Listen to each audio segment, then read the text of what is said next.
Hi, I'm Marilee, and today I'm going to talk to you a little bit about snow cone machines.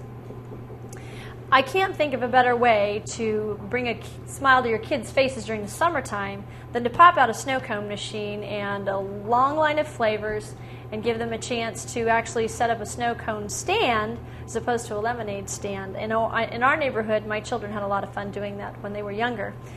This little model right here is the old-fashioned carnival snow cone machine and retails for about $39.95.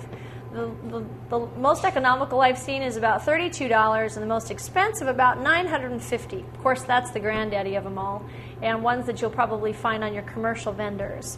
This little snow cone machine is really efficient, and this lid up here has the ice shaver here at the top, and just pop in a little bit of ice there. Push the handle.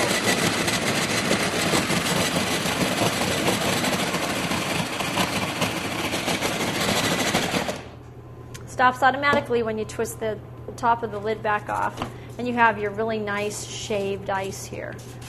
So what I would recommend is you do a little research, because you can find some that are a little smaller that do the same thing, or if your blender has a ice shaver option on it, then of course you can use that too without going to the expense of purchasing a snow cone machine. But that's just a little bit about snow cone machines.